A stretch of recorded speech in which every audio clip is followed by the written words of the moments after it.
Dinig na dinig, Paolo Avellino tinawag na babe si Kim Chiu. Nabuking na nga ang tunay na tawagan sa pagitan ni Kim Chiu at Paolo Avellino, ayon sa mga tagahanga ng Kim Pao. Ang pagtukoy ni Paolo kay Kim Chiu bilang babe, sa kanilang pagganap sa Asap Natin To sa California ay naging sentro ng atensyon at usap-usapan sa social media. Ang insidente ay naitalang trending ngayon dahil sa isang video clip na nagpapakita ng tawagan nilang ito. Sa video na lumabas sa internet, makikita ang isang eksena kung saan tahimik ngunit tila hindi may kakaila ang pagsasaad ni Paolo ng babe kay Kim Chiu habang sila ay nasa harap ng maraming tao at media. Ang simpleng tawag na ito ay agad na pinansin ng mga fans at netizens, na nagbigay daan para sa mainit na diskusyon at interpretasyon tungkol sa kanilang relasyon. Ang tawag na babe ay nagbigay ng iba't ibang pahayag mula sa mga tagahanga at tagamasid. Maraming nagtatanong kung may espesyal na relasyon ba sa pagitan ng dalawa, o kung ito ay bahagi lamang ng kanilang pagiging magkaibigan o magkatambal sa trabaho.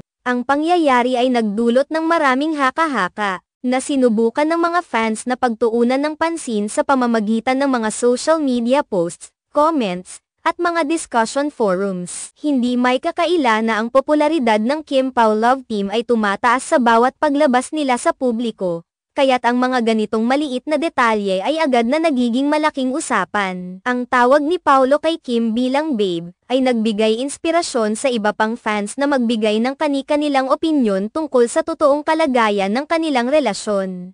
Ang insidente sa Asap Natin To ay nagpapakita ng isang bahagi ng personal na buhay ng mga artista na madalas ay hindi natin nasasaksihan. Sa mga ganitong pagkakataon, ang mga fans ay mas naging interesado at masigasig sa pagkuha ng kahit na anong piraso ng impormasyon tungkol sa kanilang mga idolo. Hindi rin maiiwasan na ang mga ganitong sitwasyon ay nagbibigay daan para sa iba't ibang teorya at spekulasyon. Sa makatuwid, ang simpleng tawag ni Paolo kay Kim Chiu na babe ay tila may malalim na epekto sa kanilang fans, na lumilikha ng mas maraming usapan at interes. Bagaman maaaring ang tawag na ito ay hindi nangangahulugang may malalim na relasyon sa likod nito, ang epekto sa publiko ay tiyak na hindi matatawaran. Ang mga fans ng Kim Pao ay patuloy na nag-aabang ng iba pang detalye at pag-unlad sa kanilang relasyon, habang ang mga social media platforms ay nagsisilbing lugar ng mga diskusyon at opinyon. Ang video na naglalaman ng tawag na ito ay nagbigay ng isang pagkakataon sa mga tagahanga na suriin ang kanilang pagkakaugnay at maaaring magsilbing gabay sa mga susunod na mga pangyayari. Sa kabila ng lahat ng haka-haka at speculations,